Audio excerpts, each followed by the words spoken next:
we will understand while loop, and we have already seen our video on for loop. So, you can watch that video, and let us understand what is the difference between a while loop and a for loop. When we know that number of loops we have to execute, or a number of code blocks we are executing, so we know beforehand how many times the code block has to execute. That time we will use for. Say for example, I have to print high 10 times. I know it's 10 times, so I will use a for loop here.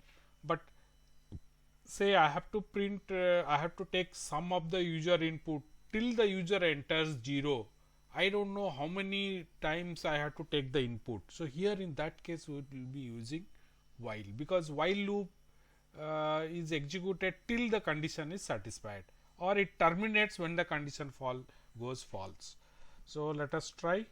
We are starting with a very simple example. While I is less than 5, again here the indentation is important. I have to maintain one indent within the code block to maintain the code block. So you can see the left of the print one step indentation is maintained. Now here one difference is I have to increment I is equal to I plus 1. I have to increment I. So the every time I execute the code block, the I value goes by increase by 1. So first 0, then 1, 2, 3, 4. That's all, because next time the condition here became false. So this code will print starting from 0 till 4. So you can see the 0, 1, 2, 3, 4. So next time its condition fails, so it comes out. See that we maintain the indentation at the left side. This is considered as the part of the code block. Now say I want one part is to be maintained. Let us just copy this, cut this, maintain one more. Let us say we after executing the while loop, we want to maintain, we want to execute some part of the code. Now that will include in else. Note that else is the indentation is maintained at the while label, whatever it is, because it is not included within the code block. Print, let us say I am outside, fine, I am outside the loop within else, fine. So let's print now, let's execute this. This will print the last line. I am outside the loop within the else, fine. So this is how the else works. So once the loop is completed, the else part of the code is executed. Now we will understand what's by adding continue and break to this. Let's copy this code, remove this part, little scroll down, fine, add a code block here, paste it. While I is equal to 5. Now what we will do, we will take the I plus 1 above this, and here we will, if I equal to 3, then what happened, then continue. Now what this continue will do. Now let us see first without this if block what will happen. Now this is nothing, same thing will be printed. I am just removing this. You can see the indentation is maintained. So let us see what it does. 1, 2, 3, 4, 5. I am outside the loop. Now let me use the if block now. In the if, when I is equal to 3, continue. Now once this continue is encountered, the rest of the loop execution, that is the print command, this line will not be executed, and the control will return to the beginning of the loop. So this continue will skip this line and bring it, and again it will continue. So what this time it will happen, when it will not print the 3 now, it will 0, it will start from printing 1, 1, 2, then 4, 5, then I am outside the loop. Let us see that. You can see 1, 2, 3 is not printed, because moment it is 3, the continue is encountered and this line is skipped. So once this line is skipped, again it has come back. Now I became 4, again it continues, because now continue is no more executed, because I value is 4, so 4 is printed. Now the loop as if before it continues. Now let us see what happens if I in place of continue I am using break. Now break means what happens, now it will come out of the loop. So it will print 1 2 only. That after 3 it encounters break means it will not return to the beginning of the loop, rather it will come out of the loop. And in the break case, else part is not executed. So it will come up totally outside the while loop including else. So else also will not be executed. To compare it with continue, let us check it again.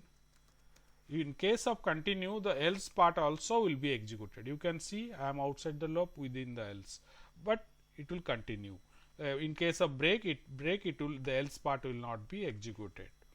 If any code is there below the else, means that means the main code parallel to this, that will be executed always. Anyway, that will be, in any case that will be, I am after else in main program. Fine, this will be, this line will be in any case will be executed. You can see continue.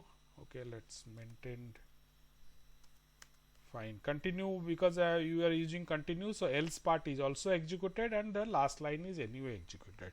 But in case of using break, if I will use break here again, the only the last line will be executed and the else part will be skipped, and as such the loop execution is skipped once after printing 2.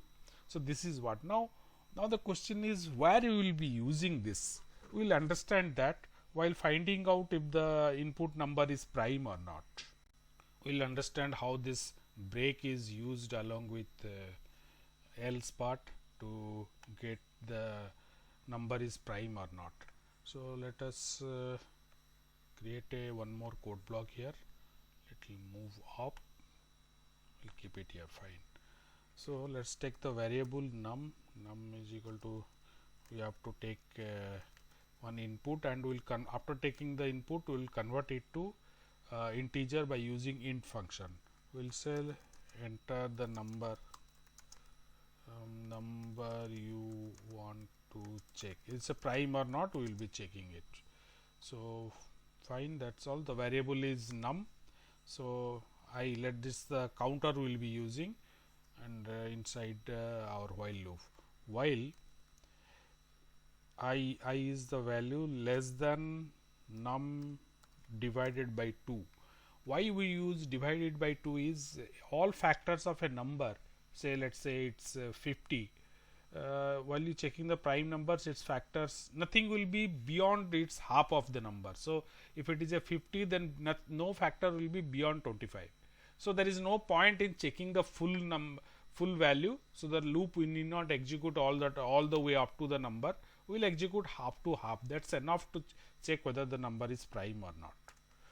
Now if num let us say modulus I is equal to 0, its value matches with 0, then what happen? Then we'll say print, because any one value is divisible, then it is no more a prime.